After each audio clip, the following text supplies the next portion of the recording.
Pues bien, vamos a hablar sobre un tema innovador. Es si el toxicólogo pediatra es un lujo o una necesidad en el servicio de urgencias. Bien, entonces, ¿qué es un toxicólogo pediatra?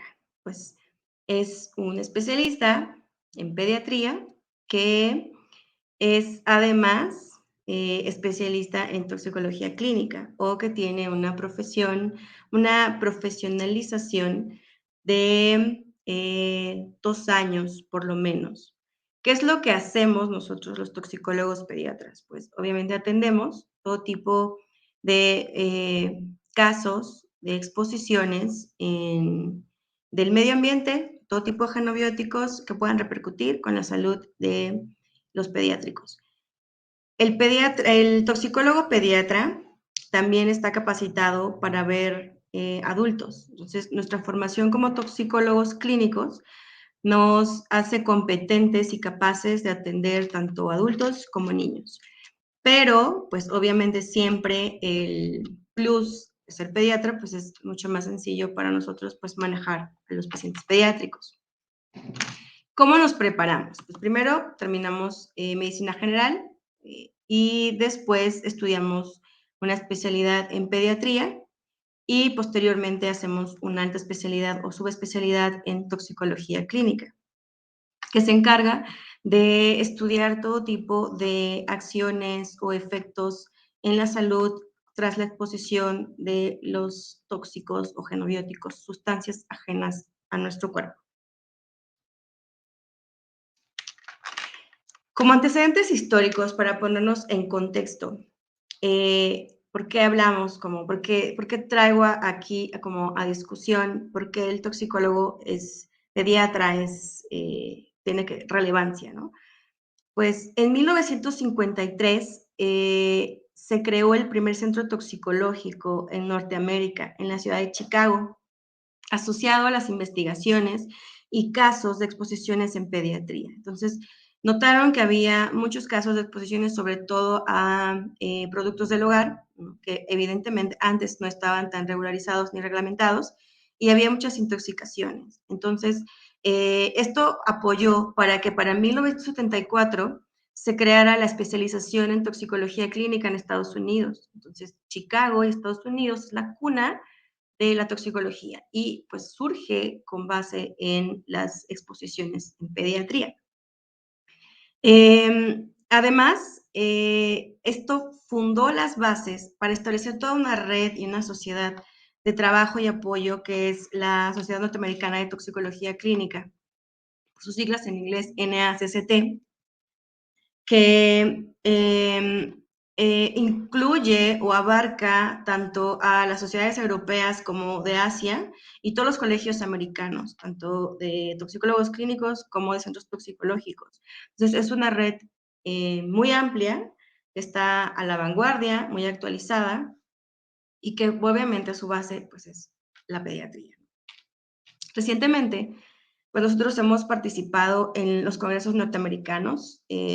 Como ustedes saben, el primero en participar del centro toxicológico pues, fue el doctor Párez Tuñón, nuestro jefe, y posteriormente, pues ya su servidora nos aventuramos, lo logramos, y de ahí sucesivamente no hemos parado, ¿no? El centro toxicológico de estar presente en los congresos norteamericanos, haciendo, pues obviamente nuestra labor es representando a nuestro país además.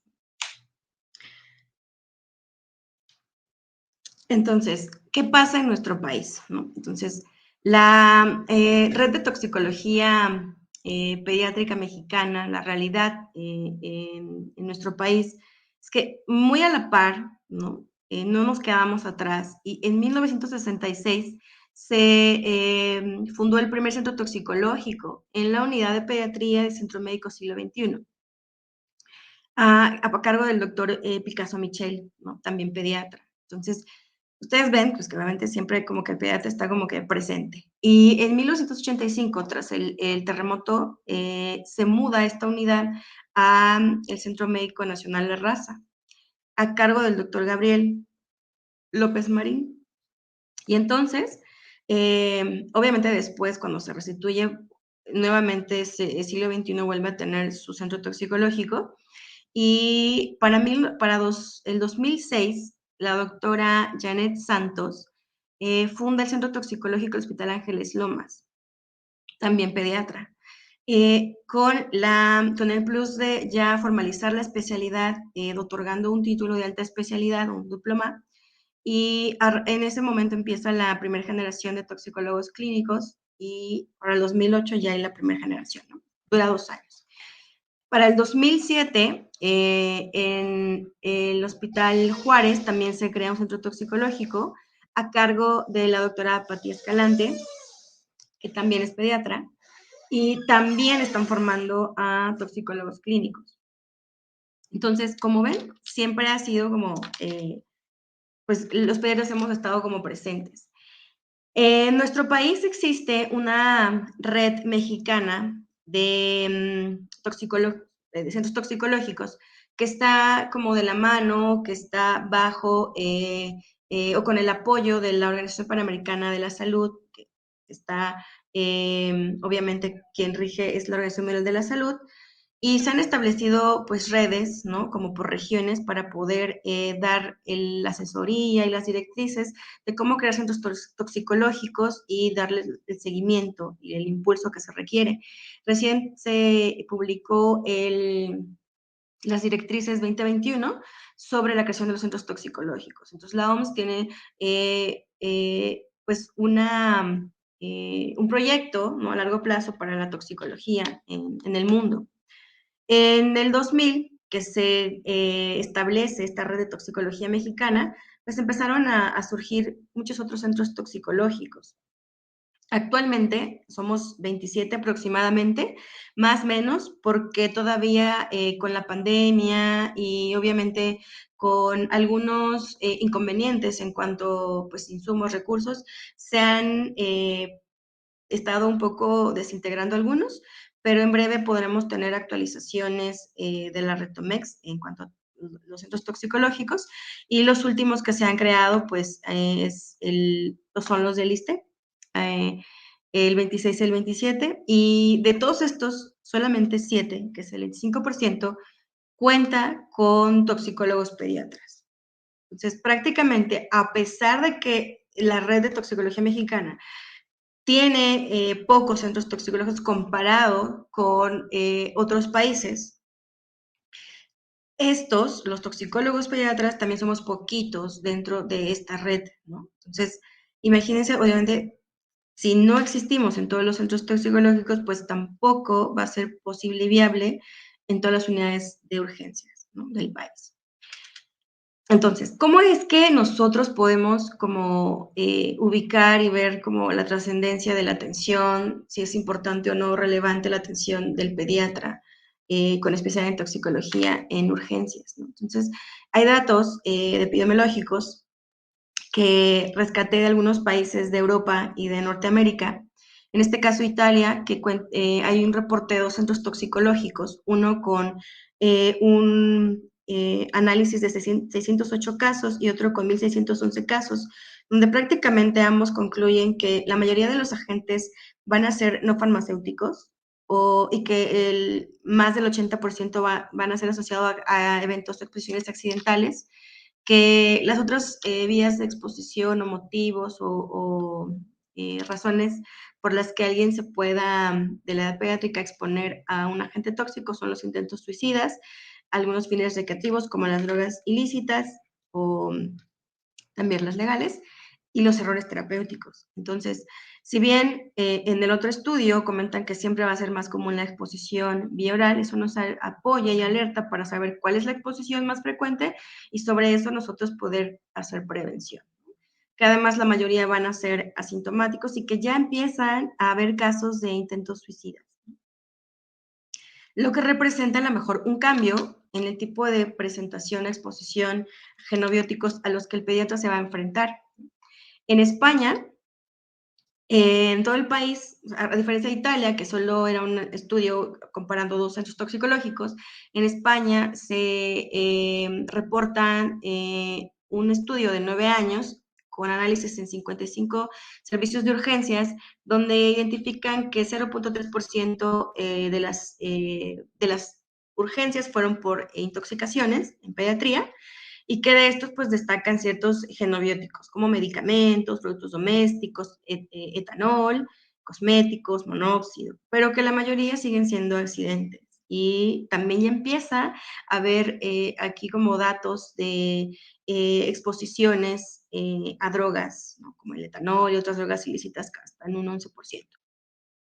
En República Checa, por ejemplo, un análisis de 30 servicios de urgencias que representa prácticamente un tercio del país, también identifican un incremento en las exposiciones a drogas como el alcohol y anfetaminas. En Alemania, por ejemplo, un estudio de 6 centros toxicológicos determinan o encuentran que han incrementado los casos de solicitudes de asesoría por vía telefónica en pacientes pediátricos desde el 2002. O sea, cada año han estado incrementando las asesorías de estos casos y comentan de su análisis que 2/3 han ocurrido en preescolares, que el 50% son hombres y que el 90% de los casos han sido asintomáticos o leves, pero que en los que son menores de 14 años, pues obviamente las exposiciones son en el hogar, guardería o escuela. Pero hay otro porcentaje, como intentos suicidas y abuso de drogas, que ocurren en adolescentes y sobre todo en un 60% en las niñas, que pues ya saben, aquí tenemos ya prácticamente como dos polos. Antes a lo mejor solo nos íbamos a enfocar en los menores de 5 años. Actualmente ya se agrega también la población adolescente con otro tipo de genobióticos que implican otros tipos de riesgos, ¿no? En Noruega, por ejemplo, comenta nada más el análisis de intoxicaciones en un servicio de urgencias por un año, específicamente en adolescentes, y pues también destaca el intento suicida, como les comentaba.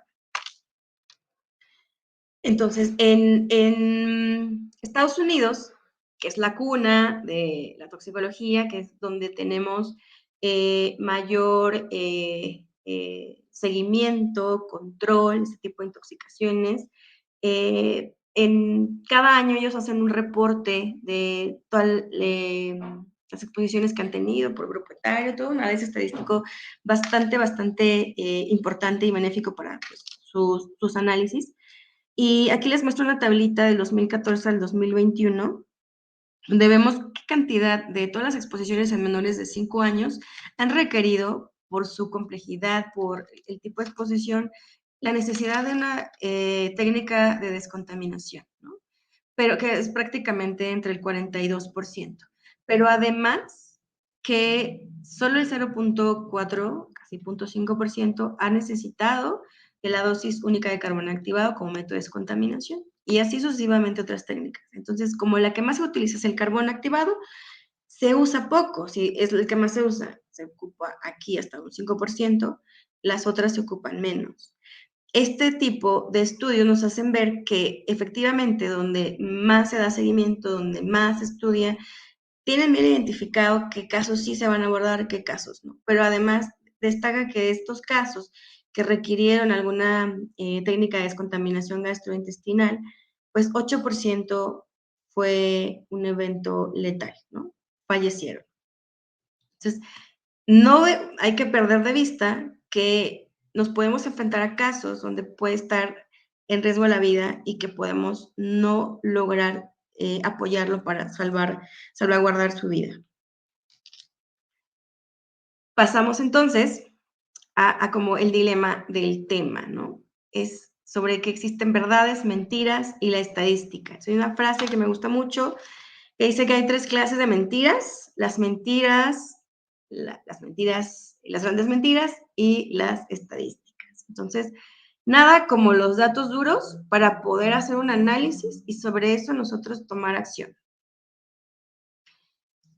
Les voy a comentar un poquito de la experiencia del centro toxicológico en el cual estoy trabajando. Este centro toxicológico, el Hospital General Toluca, en donde a raíz de las exposiciones que hemos tenido, recién se ha inaugurado el centro, que no son muchas, son pocas. El 33.8% ha ocurrido en población pediátrica. De este porcentaje, el 78% requirió un manejo en un hospital. Afortunadamente, el 52% de la clínica fue leve, el 22% fue moderada y el 4% fue grave, 4% fue fatal, tuvo fallecimientos, y el 18% fueron asintomáticos o no tuvieron relación con la exposición por la que se solicitó nuestra valoración. Y destaco que el 40% de las exposiciones en pediatría fueron intentos suicidas. El resto, que equivale al 60%, se van a dividir como el resto que comentan los otros centros toxicológicos en Europa y en Norteamérica, que son por accidentes, errores de tratamiento y con fines recreacionales. Aquí destaco qué tipo de genobióticos son a los que se han enfrentado nuestros pequeños, y más del 60% es asociado a medicamentos y a insecticidas tipo organofosforado y carbamato.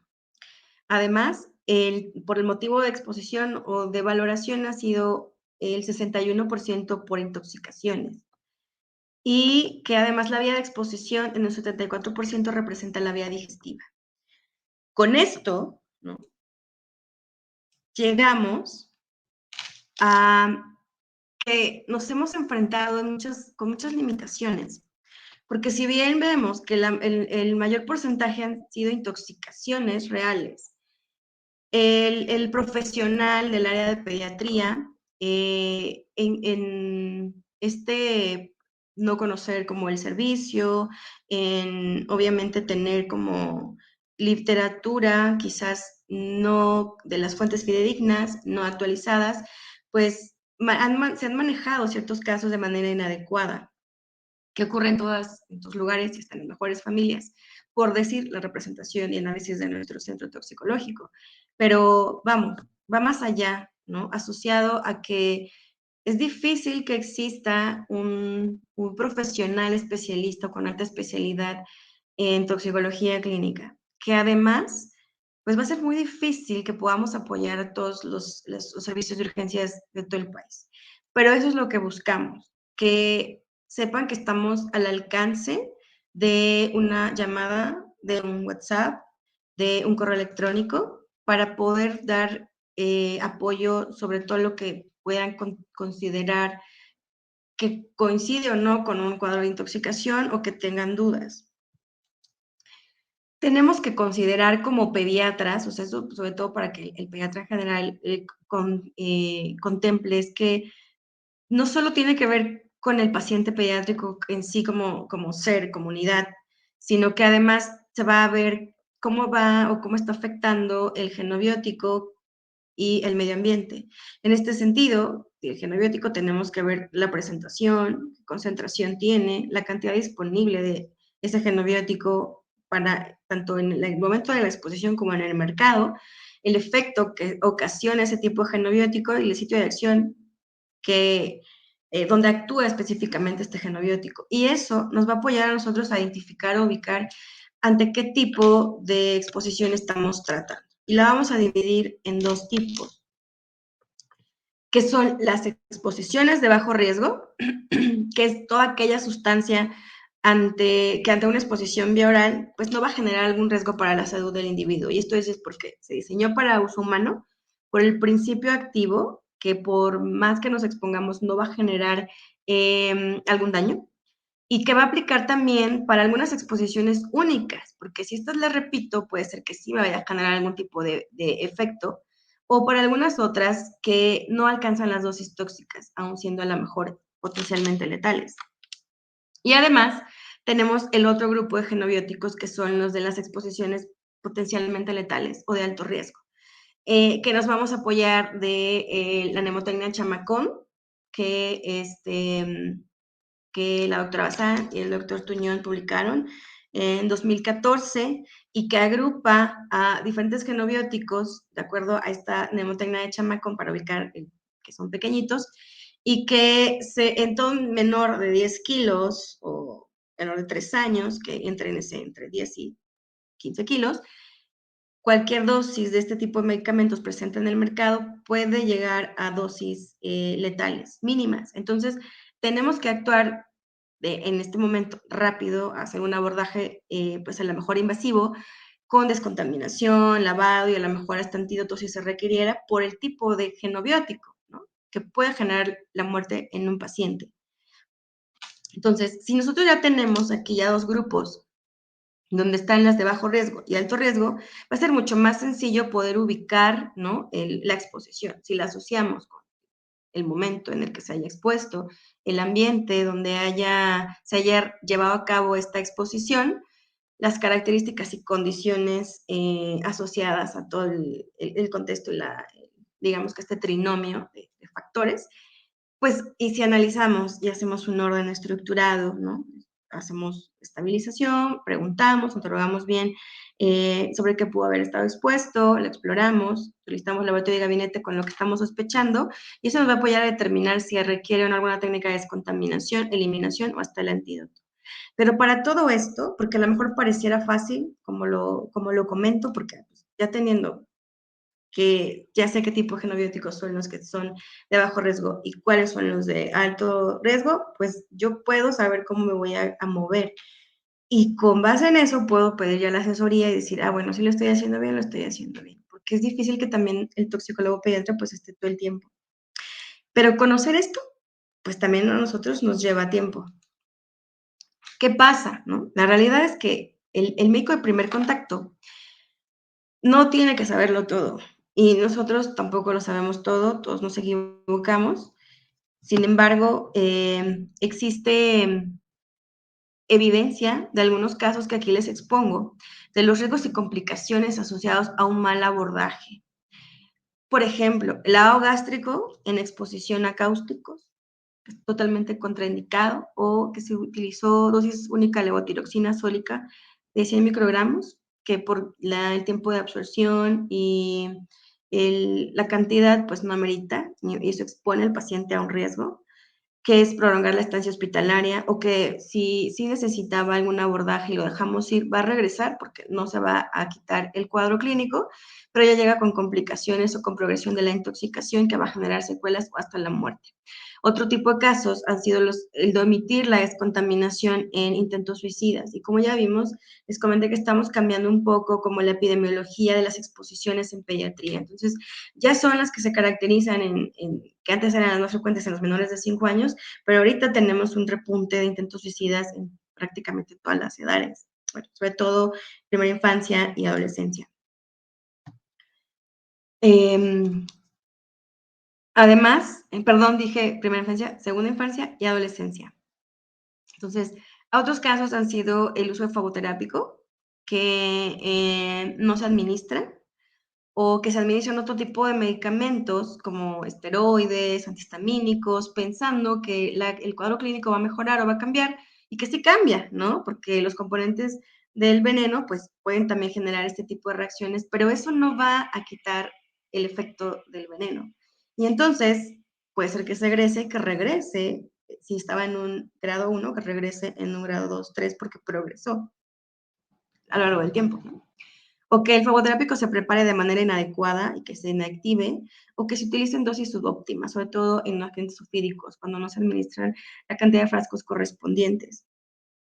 Por otro lado, también hay casos de exposiciones a sustancias peligrosas tipo hazmat o residuos peligrosos que requieren un tipo de protección personal, donde el personal no se protege, donde no se realiza descontaminación externa antes de que pase la de urgencias y entonces se contamina y se expone al personal de salud y a otros pacientes, o donde no se solicita el antídoto o no se administra el antídoto específico. Entonces, todo esto va a generar prolongación de estancia, complicaciones, secuelas o hasta la muerte. ¿Qué es a lo que concluimos? Es que, pues así es cierto, la mayoría de las exposiciones afortunadamente van a ser de bajo riesgo. Pero que va a haber casos que algunos van a requerir observación, seguimiento y medidas invasivas, ¿no? Tanto como en adolescentes como en lactantes, ¿no? Y que hay otros casos que no van a meritar la invasión a pesar de que se trate de una ingesta potencialmente letal porque no alcanza la dosis o porque no se ve, o sea, por el análisis del caso. Y que se tiene que descontaminar, o que valorar la descontaminación gastrointestinal sí, solo sí, cuando el beneficio supera los riesgos. Todo tiene efecto adverso.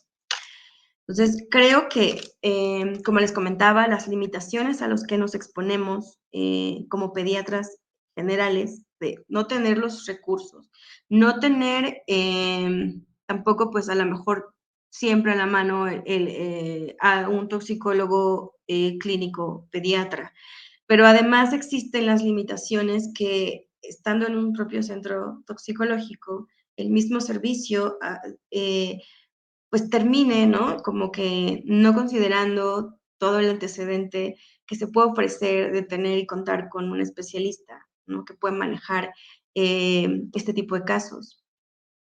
Y vamos todos, bueno, como pediatras, los que somos pediatras, en todas nuestras unidades donde hemos laborado, pues siempre hay casos, siempre va a haber, siempre hay. Y afortunadamente, conforme nos van conociendo, nos dan la confianza para poderlos manejar, los manejamos en conjunto porque somos un equipo. Solo quiero recordar también a los pediatras generales que no están solos, que siempre estamos para apoyarlos y que es para trabajar juntos, no para tener como diferencias. Eso se trata de los pacientes y va más allá de, de todo, ¿no? Supera todo, porque es la vida de una persona y por el bien de alguien más, entonces podemos olvidar todas las diferencias y trabajar en equipo. Pero además, la realidad es que no estamos egresando toxicólogos todo el tiempo, tampoco pediatras, toxicólogos pediatras todo el tiempo. El último de este centro pues, fue la doctora Jan, y pues ya tiene un ratito. Entonces, pues se necesita seguir fomentando que otros pediatras se puedan especializar y que se interesen por el aprender de esta hermosa especialidad y que así poco a poco podamos ir creciendo también dentro de este campo. Entonces, como conclusión, yo someto a votación, ¿no? Si realmente contar con un pediatra especialista en toxicología clínica es un lujo o una necesidad. La realidad es que es una necesidad. Para cuando no se cuente, cuando necesiten, aquí estamos. Ya les dimos todo un panorama de todos los toxicólogos que podemos apoyarlos y que en todas partes de este país podemos apoyarlos para resolver los casos. Esto es como el final de esta presentación. En un momento esperaré sus preguntas, pero además quiero aprovechar la apertura que me han permitido mis compañeros del Centro Toxicológico Hospital Ángeles Lomas para hablar un poquito del Centro Toxicológico del Hospital General Toluca, que recién inauguramos el 25 de noviembre aquí en Toluca y que pues poco a poco, o sea, de verdad no ha sido nada fácil desde mudarnos de pues, donde radicábamos a otra ciudad, persiguiendo un sueño en conjunto, porque pues no es solo mío, es de mis compañeros. Aquí están todos nuestras redes sociales y nuestros teléfonos, correo donde nos pueden contactar que, bueno, les cuento, somos 3 toxicólogos en este centro toxicológico. Está el doctor Rubén Ramírez Pérez, director de este hospital, y que también pues colabora en los casos y clases cuando se requiere. El jefe de urgencias, que es el doctor Emilio Terán Flores, ambos maestros míos, y pues es una foto del recuerdo del 25 de noviembre que inauguramos este centro. Pero bueno, no puede faltar mencionar que, como les digo, nosotros no estamos solos, no trabajamos solos, trabajamos en equipo y gracias a todo el apoyo de nuestros amigos y colegas por estarnos apoyando siempre. Es que aquí estamos, gracias por esta apertura, también por darnos este espacio. ¿Qué estamos haciendo nosotros? Pues por el momento estamos ya dando espacios para rotación en nuestra sede. Tenemos pues cupo lleno, afortunadamente hubo buena demanda y poco a poco estamos trabajando y les enseñamos a los mecos rotantes que vienen de urgencias, de pediatría, medicina interna, lo principal y más importante en las principales intoxicaciones a los que se van a enfrentar. Pero lo más importante es que sepan cómo realizar un abordaje de un paciente intoxicado pediátrico y adulto, que es lo más importante. Lo demás podrían ser extra si tienen todos sus conocimientos, pero lo más importante es que sepan cómo abordar un paciente. Y aquí tenemos unas imágenes de que estamos trabajando en equipo, todos los centros toxicológicos. Estamos haciendo sesiones mensuales de casos clínicos que han sido muy productivas. Estamos sacando casos muy interesantes y a los estudiantes, a los médicos rotantes y a los residentes de toxicología, siento que les está apoyando muchísimo para iniciar la práctica del abordaje en toxicología. Y finalizo con una promoción, un pequeño comercial. Estamos celebrando la primera semana de la toxicología en conmemoración a este día, que es el 24 de abril, Día Internacional de la Toxicología Clínica. Y estamos haciendo actividades diarias que van a estar en modo presencial y en línea. Son gratuitas. Cuando sea el día del evento, se comparte la liga en nuestras redes sociales y vamos a celebrar el primer concurso de carteles, que va a ser el día 28 de abril. Estas son las bases, que también las pueden ver en nuestras redes sociales, que es algo muy, muy sencillo, pero lo importante es practicar la exposición de casos, que se sientan cómodos, porque los que ganen van a ser casos que vamos a trabajar para publicación. Y pues aquí estamos a sus órdenes para cualquier duda y comentario. Muchas gracias.